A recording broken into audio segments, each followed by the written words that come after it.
Hola, buenos días. Bueno, os presento a María José García Vizcaíno, abogada colaboradora de nuestro despacho de Abogados CE en Madrid, que nos va a hablar de la plusvalía municipal. Entonces, como siempre, la dinámica va a ser María José hará la presentación y al final del todo haremos un turno de preguntas, ¿vale? Nada, María José, todo tuyo. Muchas gracias, Silvia. Buenos días a todos. Muchas gracias por asistir.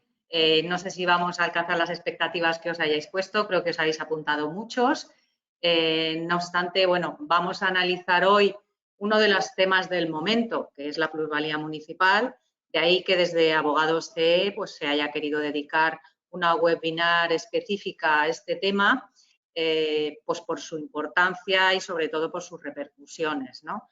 Se me ha encomendado hablar a mí del tema, pero me consta que muchos de vosotros sois gestores de fiscal, incluso abogados especialistas en derecho tributario y seguro que, bueno, sois ya mejores conocedores de todas las cuestiones y problemas que ha suscitado este impuesto, ¿no? Durante tanto tiempo y que seguro que va a seguir suscitando a la vista de las últimas modificaciones. Sin más, vamos a empezar entonces con el tema de hoy. Vamos a ver si he preparado este índice de un poco de los puntos que vamos a tratar, empezando un poco por fijar los antecedentes y el marco normativo que teníamos. A continuación vamos a resumir, a comentar un poco qué es lo que nos dijo el Tribunal Constitucional precisamente a raíz de toda esta problemática que durante estos últimos años ha suscitado.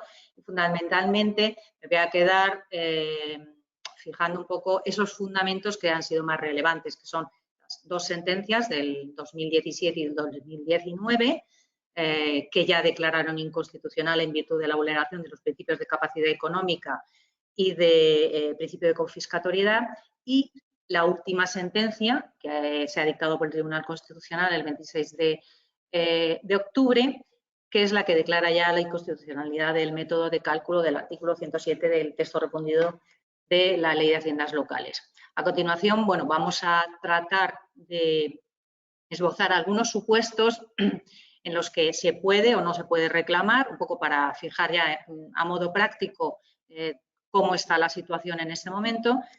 Y claro, y no podíamos dejar de comentar también la nueva norma sobre el método de cálculo que ha sido aprobada hace poco y ya está publicada en el boletín con efectos desde el día 10 de este mes de noviembre. Y por último, bueno, pues vamos también un poco a recordar esos pasos que hay para impugnar el impuesto en función de que se trate de una autoliquidación o de una liquidación. Sin más, vamos a recordar un poco esos antecedentes del marco normativo de la norma. Este impuesto está regulado en el texto refundido de la Ley de Haciendas Locales. Los artículos que lo contemplan son el 104 al 110 de ese Real Decreto. Como hemos comentado y luego veremos, del 104 ha habido una serie de reformas desde la declaración de inconstitucionalidad de algunos de estos preceptos hasta la promulgación de esta nueva normativa relacionada con el cálculo y que se ha publicado y que entró en vigor el 10 de noviembre. En definitiva, queremos recordar que el impuesto es el impuesto de incremento de valor de los terrenos de naturaleza urbana, es un impuesto que grava precisamente el incremento de valor de esos bienes inmuebles que se genera en el momento de la transmisión por cualquier título, que puede ser venta, puede ser donación o puede ser la transmisión por herencia. Hasta ahora, en el texto refundido de la Ley Reguladora de Haciendas Locales, se establecía un único método de cálculo o regla objetiva, así era la fórmula que se establecía para gestionar este impuesto, en virtud del cual se determinaba la base imponible, calculándose a partir del valor catastral del terreno a efectos del impuesto de bienes inmuebles en el momento de la transmisión, aplicando una fórmula que se contenía en el artículo 107, que ese hoy, ya como luego veremos, es el que se ha reformado y se ha declarado inconstitucional. Y como digo, es esa fórmula aplicaba el número de años que se había detentado el bien, es decir, en propiedad o en posesión, y por un tipo impositivo que cada ayuntamiento, o una coeficiente, que también se llamaba en la ley, que cada ayuntamiento determinaba finalmente en su ordenanza municipal. Esta situación, esta regla y esta norma es la que se ha mantenido durante tantos años y precisamente la que ha sido objeto de, bueno, de muchas reclamaciones y pronunciamientos por los distintos tribunales, sobre todo a partir de la crisis económica del 2008. Porque como todos conocéis, a partir de ese momento es cuando se empieza efectivamente a vislumbrar que realmente se dan situaciones en que las transmisiones no son superiores al momento de la adquisición y, por tanto, se empieza a cuestionar hasta qué punto una transmisión que ha sido a pérdidas sería objeto del hecho imponible, cuando el hecho imponible lo que grava es precisamente el incremento del valor.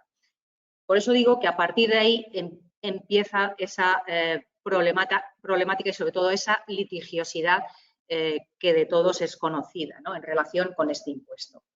Es así como a partir de ese momento, aunque llevamos muchos años y hay muchísimas sentencias en todos los órdenes, tanto en jurisdicción ordinaria y, por supuesto, en el Tribunal Constitucional, como digo, derivada de esa litigiosidad.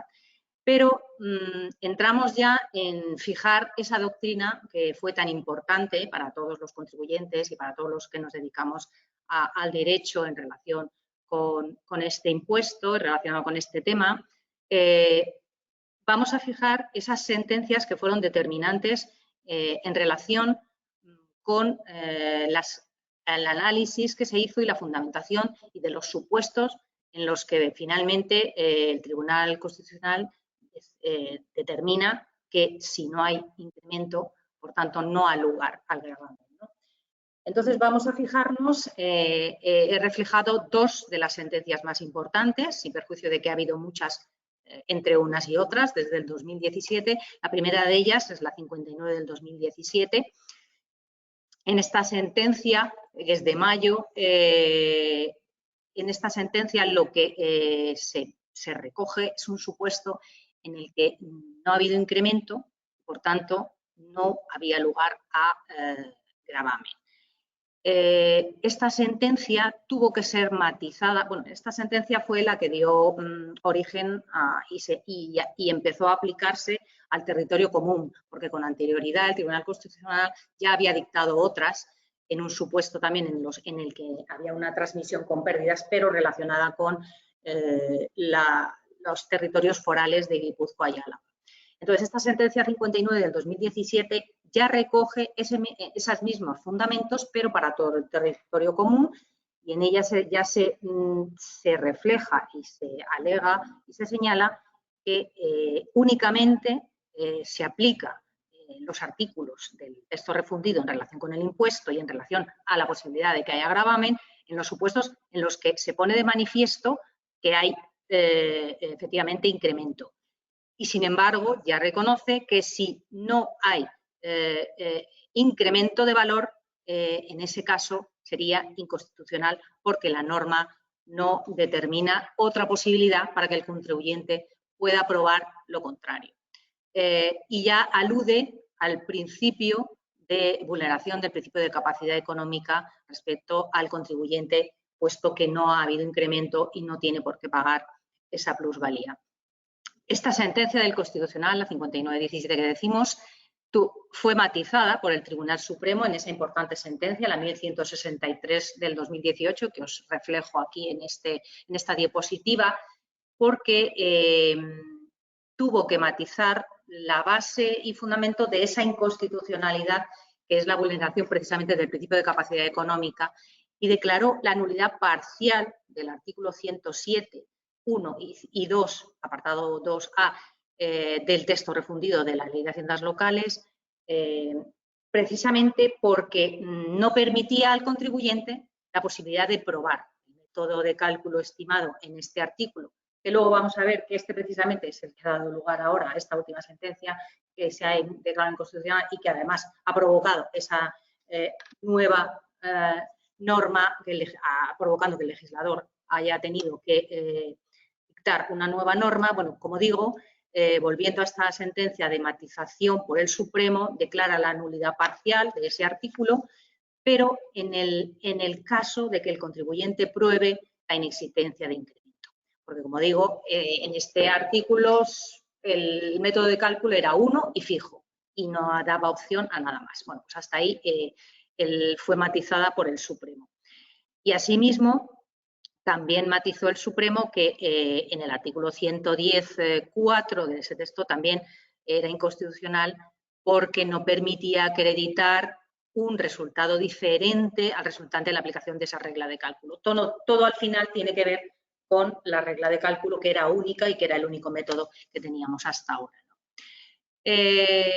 Después, como os he señalado aquí, el Tribunal Constitucional, en una sentencia la 126 del 2019, de octubre, la resaltamos aquí porque aunque desde el 17, el anterior que os he comentado, hasta el 19 se han sucedido otras muchas sentencias que han declarado supuestos similares en los que no había habido incremento y por tanto no había lugar al gravamen siempre y cuando hubiera resultado aprobado por el contribuyente. Esta otra sentencia que os he señalado aquí, la 126 del 19, además de mantener esos fundamentos respecto a la vulneración de la capacidad económica, añade la vulneración del principio de inconfiscatoriedad, porque esta sentencia analiza un supuesto en el que la cuota a pagar por el impuesto era superior al incremento patrimonial obtenido por el contribuyente. De manera que el tribunal considera que en este caso, aun cuando efectivamente había habido cierto incremento, siendo la cuota a pagar superior a consideraba que también no era proporcional y, por tanto, era igualmente inconstitucional y dando estimando así las pretensiones del contribuyente que estaba reclamando. En todo caso, hasta ese momento y en todas estas sentencias que se han sucedido al Tribunal Constitucional, siempre y en los tribunales ordinarios se ha exigido que sea el contribuyente el que tenga que acreditar con cualquier principio de prueba, bien escrituras, pruebas, informes periciales, valoraciones de la comunidad autónoma que corresponda o incluso otros valores que se publican, por ejemplo, por el Ministerio de Fomento. En la página web se publican valoraciones respecto a superficies o valoración media de metros cuadrados, superficie de suelo en cada comunidad y por municipios. En fin, hay distintos métodos que el contribuyente puede probar, no solamente con informes periciales, ¿no? Entonces, hasta aquí tenemos un poco toda la base, digamos, la que más se ha fundamentado luego el contribuyente para obtener y para reclamar o rectificar esa plusvalía que siempre sale positivo con ese método único que teníamos hasta el momento para su cálculo, ¿no? En base a estas sentencias, yo estimo y considero que se puede seguir impugnando y reclamando si no se está conforme o se quiere rectificar y, en todo caso, siempre y cuando no haya existido incremento o incluso, como decimos, cuando la cuota es superior al beneficio realmente obtenido. Como os digo, entiendo que se puede seguir recurriendo en base a estas sentencias. Pero vamos a pasar a la última de las sentencias del Tribunal Constitucional, que es muy importante en cualquier caso, es la 182 del 2021, que se ha dictado el 26 de octubre. Es una sentencia que a fecha de hoy, salvo que haya salido en el boletín oficial del Estado hoy, hasta el momento no ha sido publicada, no me consta.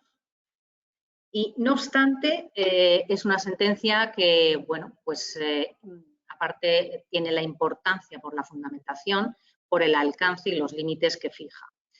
Esta sentencia es la que declara la inconstitucionalidad y nulidad del artículo 107, apartados 1, el 2A y el 4, que es precisamente el relacionado con el sistema o método de cálculo de este impuesto.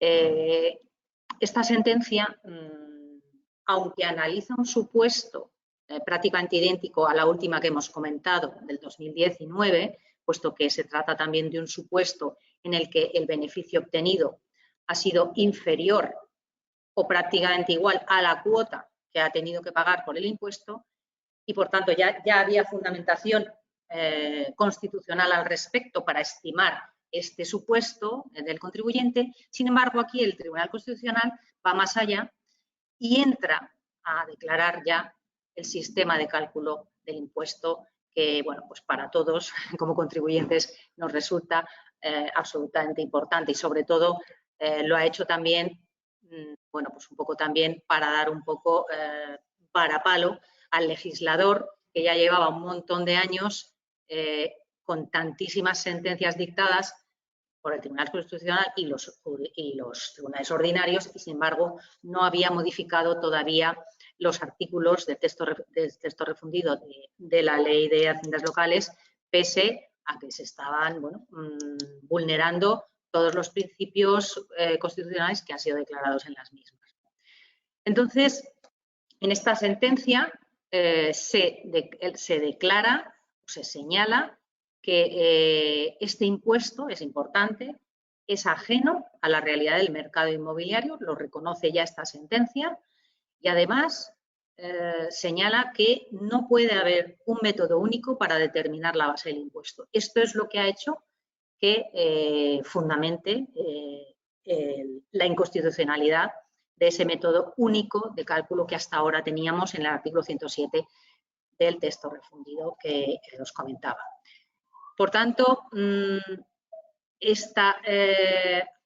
alcance y los efectos que plantea la aplicación de esta sentencia son sumamente importantes. Si alguno de vosotros ya la habéis leído, os voy a resumir el fundamento jurídico sexto, que es realmente el que aquí recoge y resume los efectos y el alcance.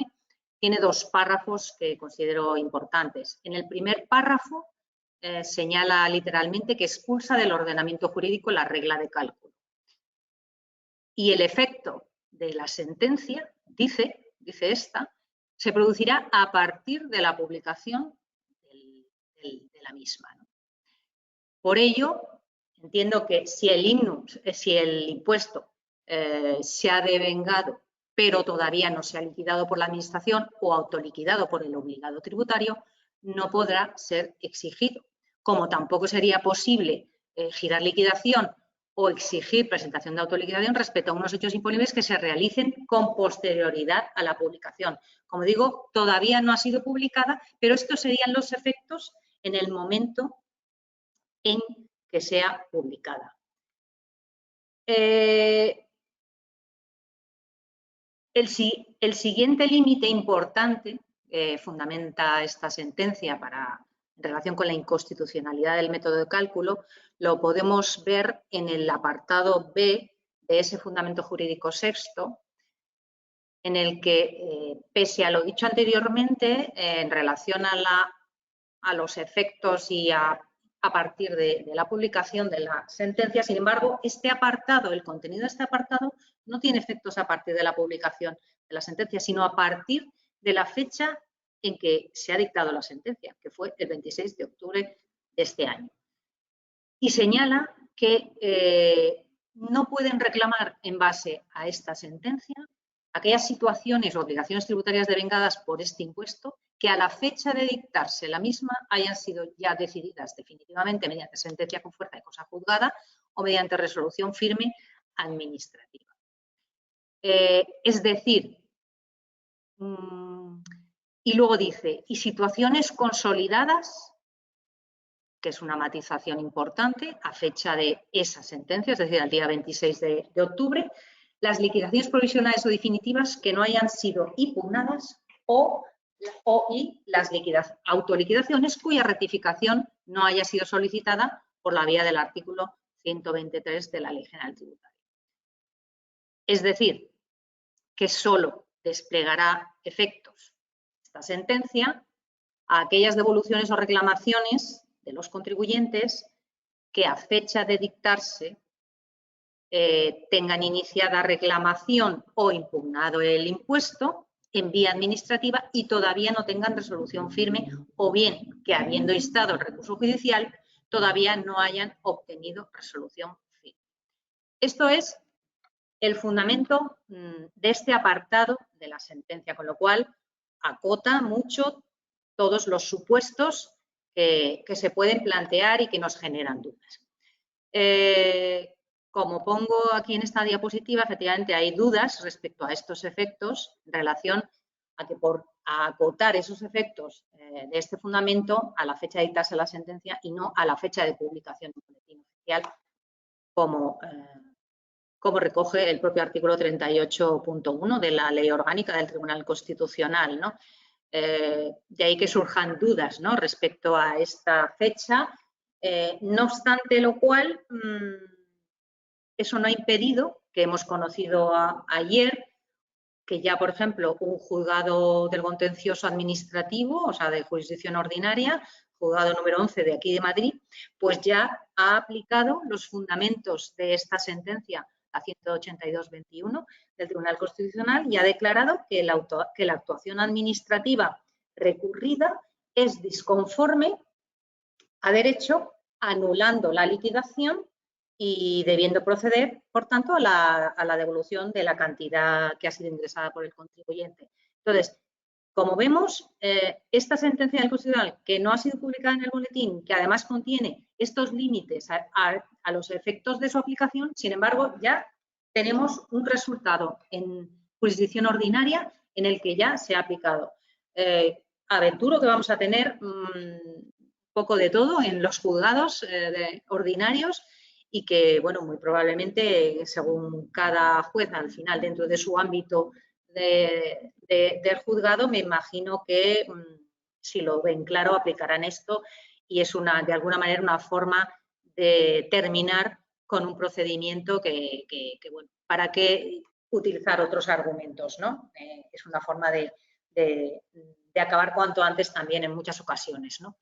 Pero bueno, en este sentido y también relacionado con estos efectos y estas limitaciones y con los efectos a partir de la fecha de dictarse sentencia en vez de a la fecha de publicación, también podemos cuestionar que en definitiva está limitando esa irretroactividad en contra de lo dispuesto en los artículos 66 y 120 de la Ley General Tributaria. Porque entendemos que puede vulnerar el principio de seguridad jurídica, tutela efectiva y derecho al recurso. Como sabéis, el 120 para las autoliquidaciones se establece un plazo de 4 años para que puedan ser comprobadas o rectificadas, etcétera. De manera que es cuestionable y podríamos entender que en esos casos se podría recurrir o se podría impugnar, puesto que no han pasado los plazos y, sobre todo, como digo, ante una jurisdicción ordinaria que muy probablemente vamos a tener pues varios supuestos a partir de ahora con diversas interpretaciones. Y, bueno, no está todo dicho, la verdad.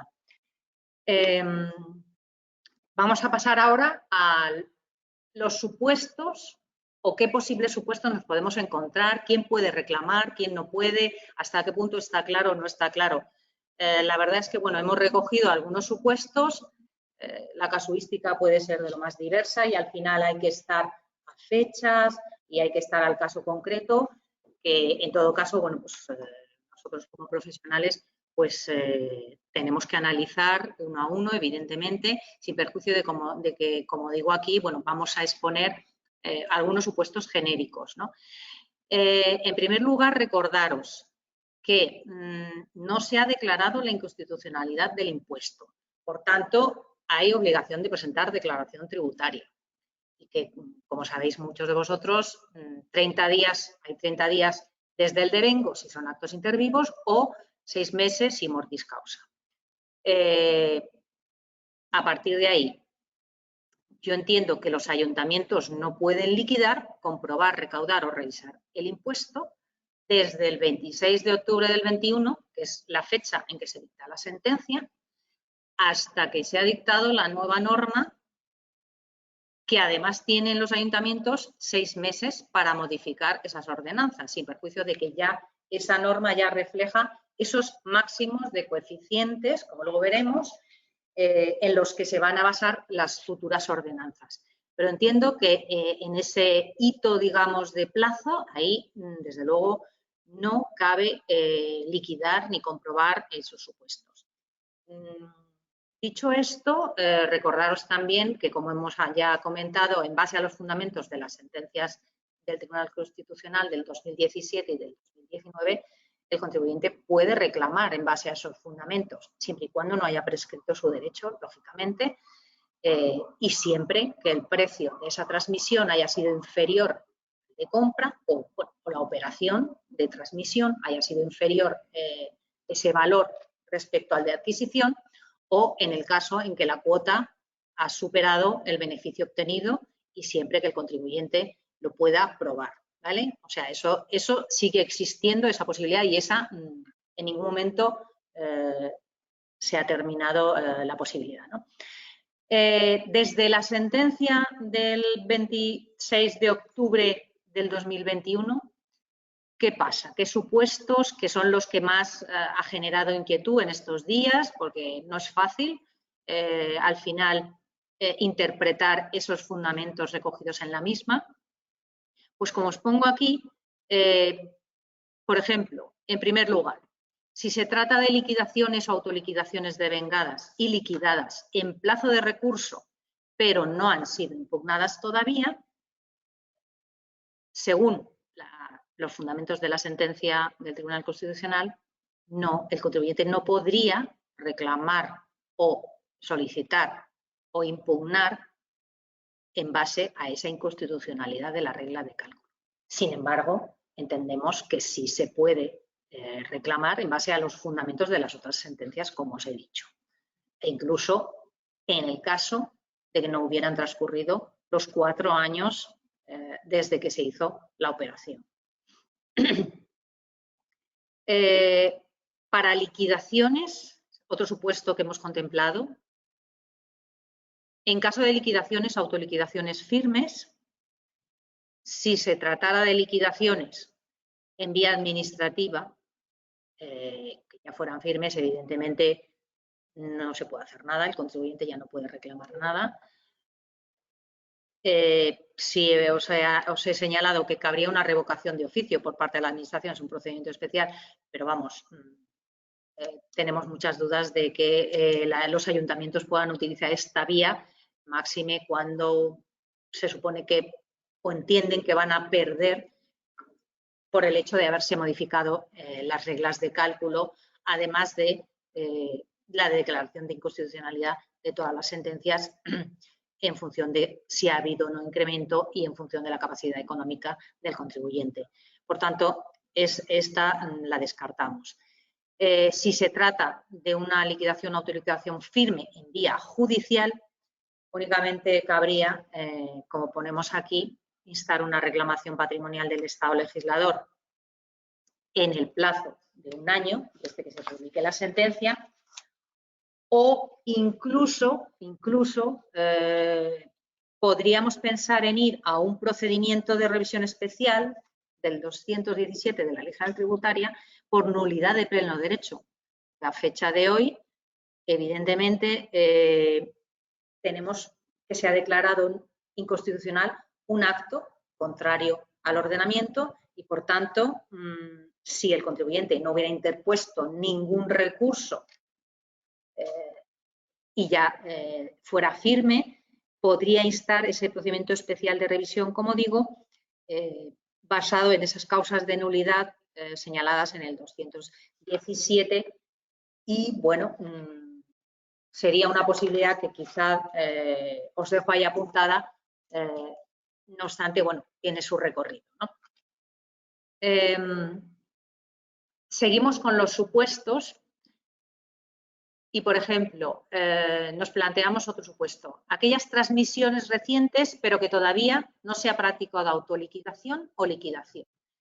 Y dentro de esta tenemos que distinguir si ya se ha producido la transmisión y se está en plazo de comunicar o autoliquidar el impuesto, pero este finaliza antes de que se publique la sentencia del Tribunal Constitucional en el boletín. En este caso, parece razonable que se presente una comunicación en los términos del 110, es decir, una comunicación con base cero o bien sin ingreso y alegando la inconstitucionalidad del precepto y todo ello a efectos de cumplir con la obligación de comunicar, ¿no? En este sentido, me consta que, por ejemplo, el Ayuntamiento de Madrid en este momento no está admitiendo presentaciones de autoliquidaciones y lo tienen todo paralizado con objeto de ver cómo acaba de regular y máxime ahora con la nueva norma. Lo tienen todo, o sea, hay obligación, el contribuyente tiene obligación de presentarlo, pero de momento no están gestionando ni tramitando nada, ¿no? O bien, evidentemente, si se trata de la autoliquidación, como decimos, pues bueno, se presenta la autoliquidación con base imponible cuota cero ante la imposibilidad de realizar el cálculo. Eso es así. Otro supuesto de transmisión reciente, pero que no se haya práctica autoliquidación, sería si ya se ha comunicado esa autoliquidación o esa transmisión, pero no se ha recibido liquidación. En ese caso, nuestro consejo es que se presente un escrito alegando la imposibilidad de hacer el cálculo. No obstante, para este supuesto, cuando se publique la sentencia del Constitucional, esta será vinculante para los ayuntamientos, de manera que tendrá los efectos ex origine de esa expulsión de la regla de cálculo. Y, por tanto, los ayuntamientos no pueden liquidar en base a la misma en este periodo de tiempo, ¿no?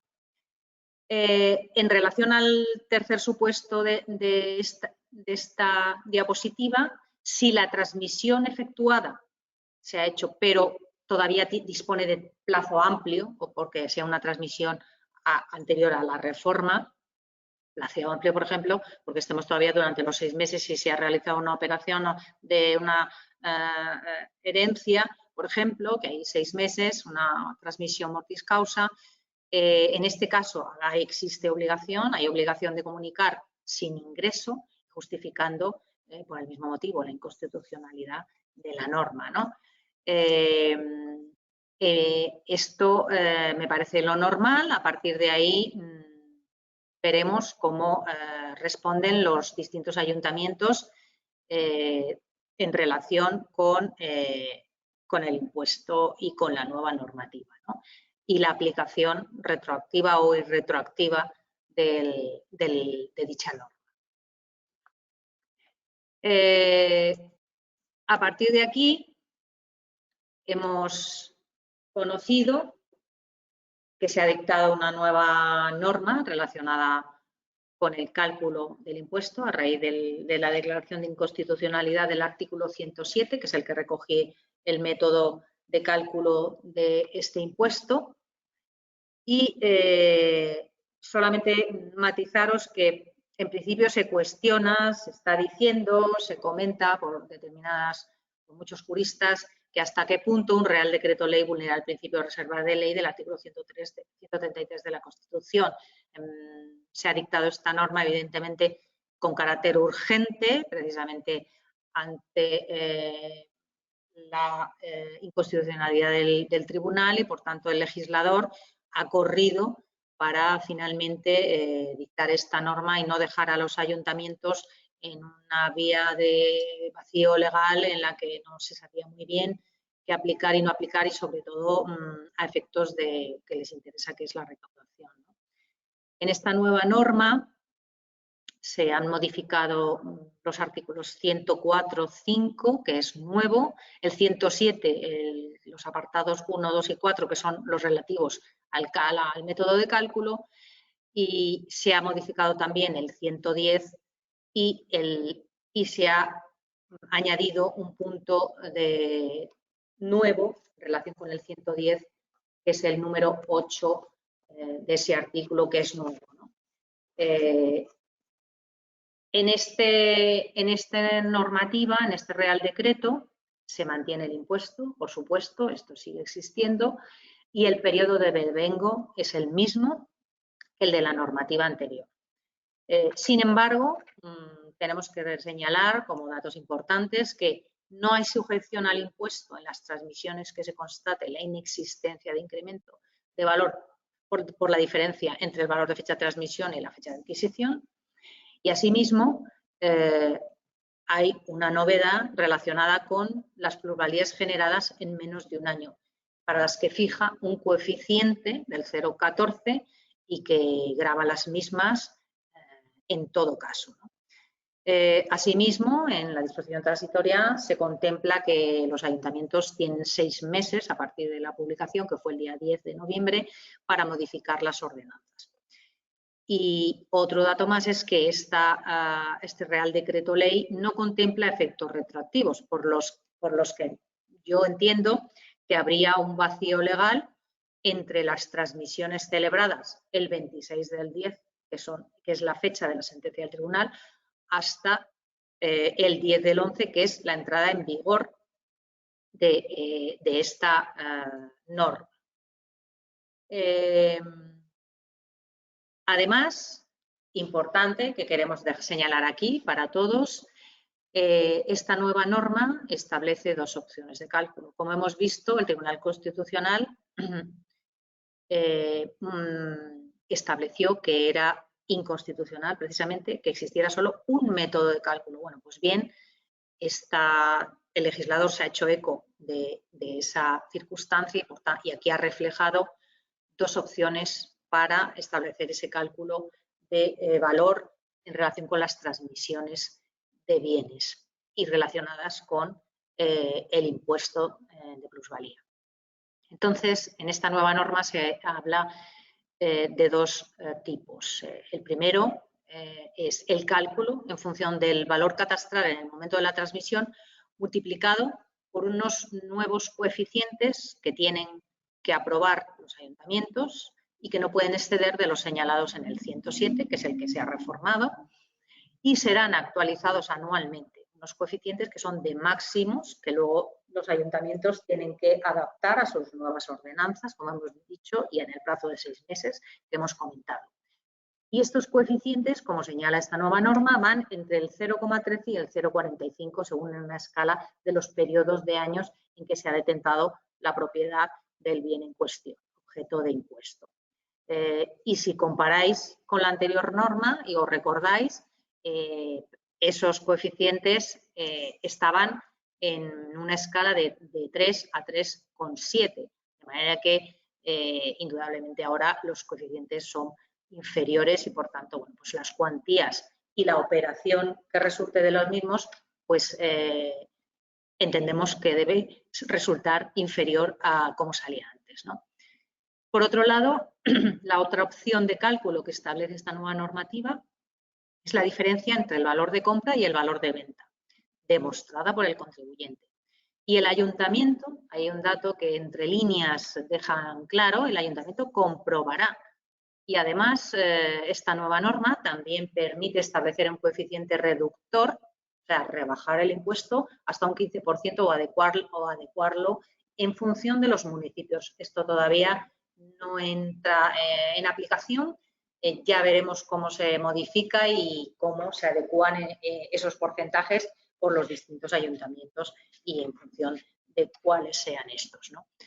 He puesto aquí un asterisco porque de la lectura del artículo 107, que es muy largo el artículo, y de todos los supuestos, cuando habla de que el ayuntamiento comprobará, permite comprobar esos valores declarados por el interesado o el sujeto pasivo a efectos de lo dispuesto en el artículo 104.5 y 104.7.5, lo que significa es que pese a que nos están estableciendo un par de reglas de cálculo por las que el contribuyente puede optar, parece que luego el ayuntamiento quizá vaya a comprobar esas reglas. Entonces, ¿hasta qué punto en esa comprobación el ayuntamiento va a ir al alza o va a hacer algún tipo de peritación que de alguna manera pueda modificar esta regla de cálculo que ya se ha establecido?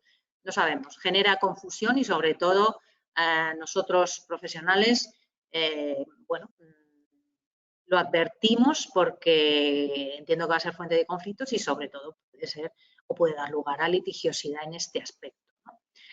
En la siguiente diapositiva comentamos un poco ya, dicho todo esto, no quiero dejar de, bueno, pues de recordaros cómo se impugna el impuesto. Sabéis que existe en función de que sea una autoliquidación o liquidación. Las autoliquidaciones se hacen ante ayuntamientos de grandes ciudades, no todos tienen este método y en cambio los municipios pequeños suelen pasar recibo, en virtud del cual te liquidan el impuesto una vez que les llega esa transmisión o esa notificación que se ha producido esa transmisión del bien inmueble en cuestión, ¿no? Entonces, son dos tipos de procedimiento, por tanto, también para impugnar o reclamar esa devolución de ingresos indebidos. Si estamos ante un supuesto de autoliquidación, en primer lugar decir que tenemos 4 años para poder rectificar, solicitar la modificación o una comprobación o esa rectificación de esa autoliquidación que se ha presentado. Y el procedimiento es, primero, reclamar en vía administrativa, que se inicia mediante una reclamación, rectificación y devolución de ingresos indebidos ante el ayuntamiento correspondiente, que si en caso de ser desestimada se podría presentar un recurso de reposición que es potestativo ante el ayuntamiento, o bien reclamación económico-administrativa ante el Tribunal Económico-Administrativo Municipal correspondiente en el caso de que exista este, que como digo, suele existir en casi todos los municipios grandes. A partir de ahí, si no ha transcurrido, si se desestimara esa liquidación, pues se acudiría a la vía contencioso administrativa judicial ante el juzgado que corresponda del contribuyente. Y en cualquier caso, siempre que no haya prescrito, como ya hemos dicho, esa posibilidad de instar la devolución o rectificación, porque no hayan transcurrido los 4 años que se refleja en la Ley General Tributaria, para finalizar el plazo de esa autoliquidación o de comprobación, aun cuando tengamos ya esta sentencia del Tribunal Constitucional que ha determinado que no es posible reclamar si no estaba ya recurrido antes de dictarse la misma.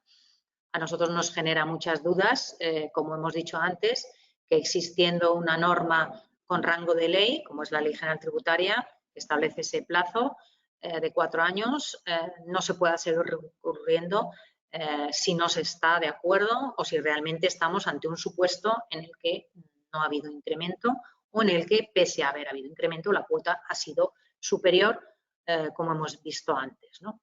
En cualquier caso, a continuación, se acudiría a la vía judicial ordinaria, que es los juzgados de lo contencioso administrativo. Para el supuesto en que nos encontremos ante una liquidación de ayuntamientos o en recibos que los ayuntamientos envían para liquidar, en este caso el procedimiento es distinto, porque en cuanto el ayuntamiento remite el recibo al contribuyente, el contribuyente puede pagar, pero tiene un mes para recurrir en reposición, en recurso de reposición. Si se le pasara el plazo de este mes, ya se entendería que está firme y no tendría más opciones, salvo las que hemos visto, ¿no? A partir de ahí, una vez presentado el recurso de reposición, en caso de que el ayuntamiento se lo desestimara o bien no le contestara, solo quedaría acudir a la vía judicial contencioso administrativa, bien por silencio, o sea, por desestimación presunta, o si tuviera resolución expresa, pues frente a la resolución expresa. Y como os he comentado antes, desde la sentencia del Constitucional, para aquellas resoluciones firmes en vía judicial, únicamente cabría acudir o bien a la reclamación patrimonial por responsabilidad del Estado o intentar otro procedimiento de revisión especial por nulidad de pleno derecho porque se ha dictado un acto contra el ordenamiento y, por tanto, puedo instar esa reclamación de ingresos indebidos por nulidad de los artículos que han establecido este ingreso en base a una regla de cálculo que ha sido declarada inconstitucional y nula. Por mi parte, nada más. Creo que he intentado acotar un poco cómo está la situación y muchas gracias por escucharme. A partir de ahora, pues espero que todas las dudas que os surjan intentemos resolverlas. Si no, de todas maneras, aquí estamos, sabéis dónde estamos, nuestros teléfonos, y ya a nivel particular os podemos resolver individualmente el caso o incluso muchos de vosotros que estáis relacionados con este impuesto, porque sois abogados especialistas o gestores, seguramente que también podéis orientar o incluso de alguna manera hacer alguna observación a todo esto que hemos comentado hoy. Y únicamente quiero deciros que tenemos, aparte de esos supuestos dudos en los que se plantea o no la posibilidad de reclamar, tener en cuenta esos hitos de fechas que son hasta el 26 de octubre, que es la fecha en que se dicta la sentencia, en que hemos analizado esos supuestos comentados aquí, en los que cabría o no cabría impugnar en función de que sea firme o no sea firme, en función de que se haya o no liquidado recientemente y esté pendiente o en tramitación esa reclamación o ese recurso. Y luego tenemos otro segundo hito, desde la fecha del 26 de noviembre hasta que se publique la sentencia. A partir de esa fecha, con arreglo a ese fundamento sexto, párrafo 1, está expulsado del ordenamiento la regla de cálculo. Luego, a partir de esa fecha y para esas transmisiones, entiendo que están expulsadas del ordenamiento y, por tanto, devienen inconstitucionales y no tendrían que abonarse. Y luego tenemos el tercer hito de fechas, que sería del 26 de octubre hasta el 9 del 11, que es la fecha de publicación de la norma. En esa fecha, todas las transmisiones que puedan haberse realizado, estaríamos ante un vacío legal, porque la nueva norma no contempla efectos retroactivos. Entonces, nos encontramos con muchos supuestos que vamos a tener que analizar uno por uno, tanto por las fechas en que se han ido realizando, como si realmente o no el supuesto realmente ha habido incremento o no, o a lo mejor en el cómputo ha habido incremento pero no tanto y por tanto también se vulneraría el principio de confiscatorio. En fin, no es tan fácil y yo creo que uno a uno se pueden ir analizando, pero como os digo, la pretensión de hoy era poner un poco en esta ponencia un tema muy debatido, que es muy importante y bueno, y que está abierto desde luego a todos los futuros supuestos y conflictos que todas estas modificaciones nos van a deparar, ¿no? Pero bueno, pasamos ahora voy a intentar contestar a ver las preguntas.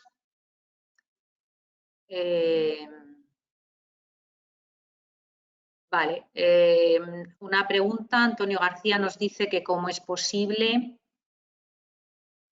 que la sentencia sea desde la publicación, ¿cómo es posible que los efectos de la sentencia sean desde la publicación en el BOE y existan efectos parciales desde el 26? ¿En qué principios?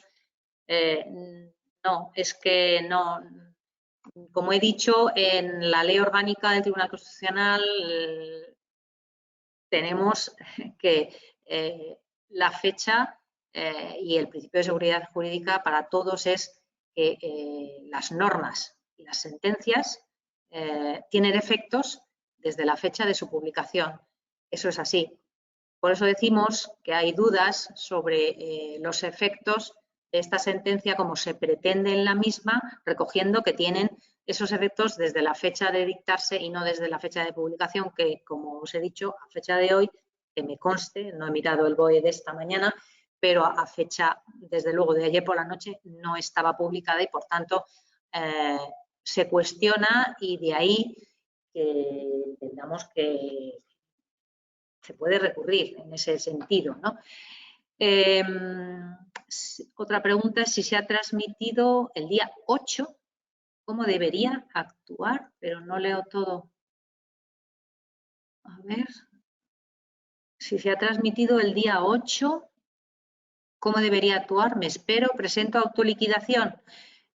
Vamos a ver, yo creo que entiendo que es el día 8, o sea, antes de ayer, no hace nada, el día 8, antes de que se dictara la nueva norma.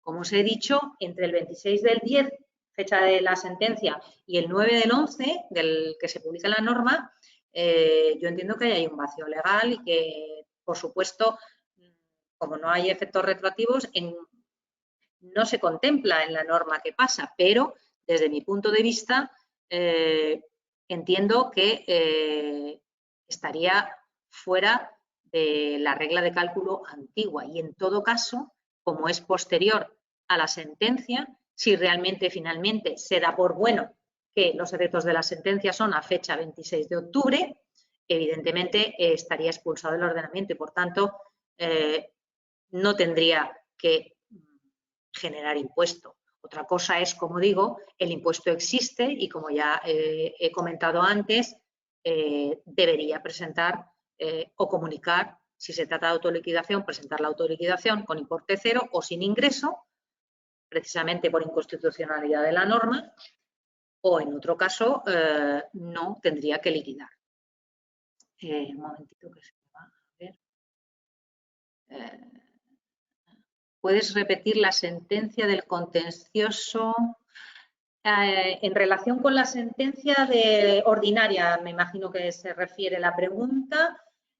Sí, es la sentencia del Juzgado de lo Contencioso número 11 de Madrid. Creo que la tengo aquí. Sí, el procedimiento es que lo han tachado. Es sentencia del Juzgado de lo Contencioso número 11 de Madrid. La fecha de la sentencia es del 10 de noviembre del 2021.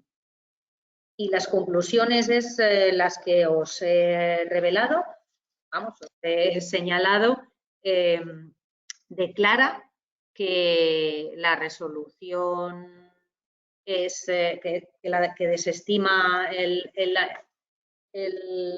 recurso del ayuntamiento, no sé si era aquí en Madrid, si era en Madrid, y viene a decir que en base a los argumentos y fundamentos de la sentencia se declara declarado inconstitucional y, por tanto, dado que genera dudas de derecho,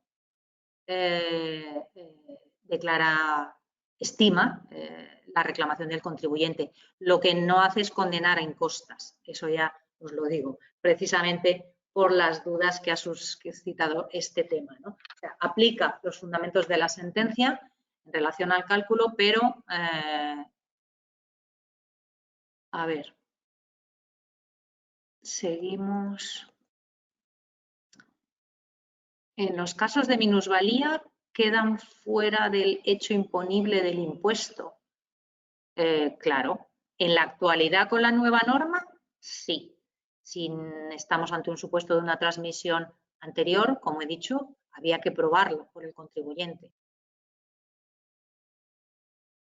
Y se puede impugnar, evidentemente, si está en plazo o ya lo tenía impugnado. Otra cuestión, si una persona a fecha de mayo 21 ha solicitado el pago fraccionado, ¿cómo debe proceder? En este caso, tiene que solicitar, claro, el problema es que en mayo del 21 se ha solicitado el pago y no lo ha reclamado, no ha solicitado la rectificación, cuando sea, debería impugnar. Lo que pasa es que ya estaría fuera de plazo con arreglo a la sentencia. No obstante, si estamos hablando de autoliquidación, no sé si es una liquidación, en función de los años que haya transcurrido, habría que ver si ha prescrito o no ese derecho, porque dependiendo de que sea una liquidación o no, y en todo caso quizá debiera presentar un escrito en el que solicite, de acuerdo con los nuevos fundamentos de la sentencia, el no pago del resto y con devolución de lo ya pagado, ¿no? En el punto 2 dice que si no se ha liquidado por la administración o no se ha autoliquidado por el objeto del impuesto, no puede ser exigido. En el punto 2, a ver, un segundito que vamos. Sí. En el punto 2, si ya se está el plazo para liquidar, en el punto 2, a ver, no sé a qué punto te refieres en este momento. Si ya se ha liquidado por la administración o no se ha autoliquidado por el obligado, el impuesto no puede ser exigido. A ver. Eso es lo que dice la sentencia, efectivamente, porque la sentencia entiende que a partir de esa fecha en que se dicta no tiene efectos retroactivos y por tanto no se aplica a todo aquel que no lo tenga en vía de recurso o que no esté en trámite, ¿vale?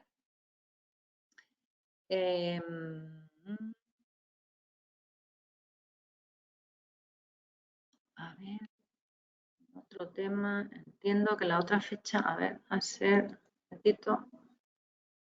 entiendo que la otra fecha a tener en cuenta es el devengo, si es anterior a la fecha del Real Decreto y por cualquier motivo no se haya presentado autoliquidación, ya no procede liquidar a ceros, sería conveniente presentar escrito. Sí, por supuesto.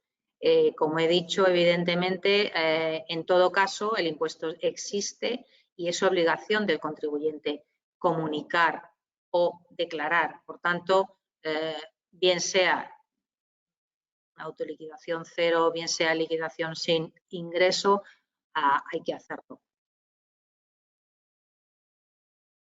A ver, aunque el fallo de la sentencia considera que no es de aplicación las liquidaciones presentadas pero no impugnadas antes del transcurso del plazo de prescripción, sin embargo, a ver,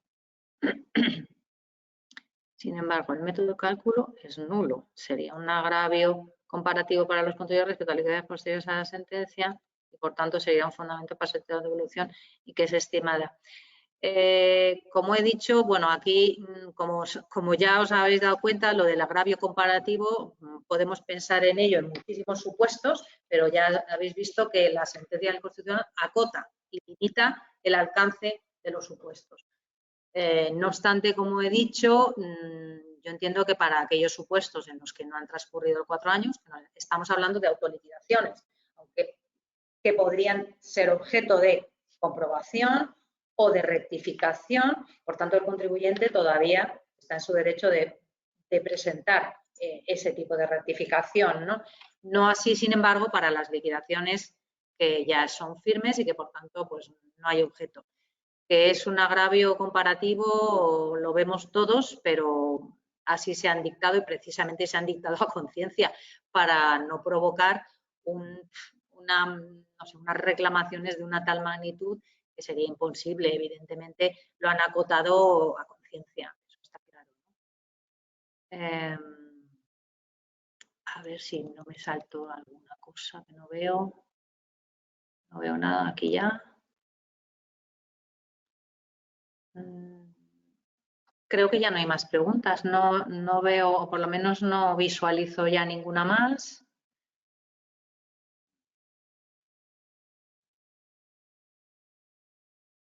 Creo que no hay más preguntas.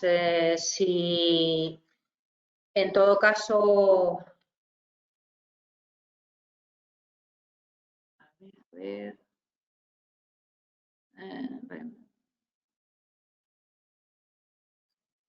No, hay otra pregunta. Para impugnar durante el periodo de 4 años conforme a la Ley General Tributaria se puede impugnar la liquidación en base a la sentencia. En base a esta última sentencia, no, porque esta sentencia ya acota los límites y el alcance de la misma.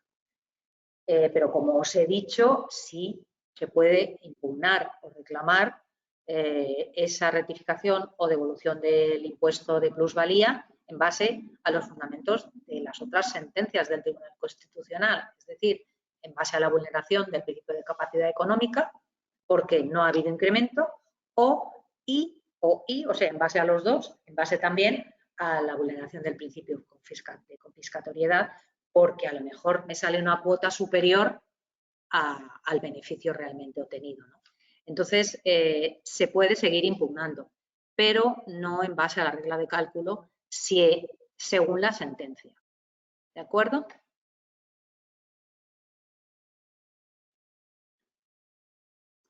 Ya creo que ya no veo más preguntas.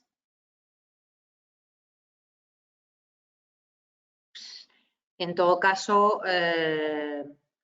cualquier duda, observación que queráis hacer, ya sabéis dónde nos encontramos. Yo os agradezco vuestra atención.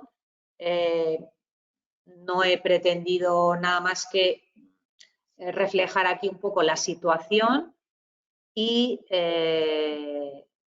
como os digo, creo que nada impide que se pueda seguir recurriendo en determinados supuestos que hay que analizar, lógicamente, que vamos a ver desde la publicación de la sentencia si realmente podemos seguir instando en base a ella o no, o desde los efectos, a ver cuáles son esos efectos o no.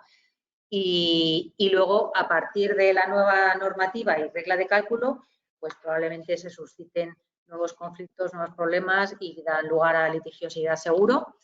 Y que, bueno, deciros que desde Abogados Consulting estamos abiertos, nos podéis llamar. Somos aquí un grupo de abogados y profesionales que os mantenemos lo mejor posible con la información y a la última de todas las novedades, y sobre todo estamos aquí para asesoraros y ayudaros en la medida de lo posible, lo que queráis. Y nada, sin más deciros que muchísimas gracias por vuestra atención y que tengáis buena mañana. Adiós.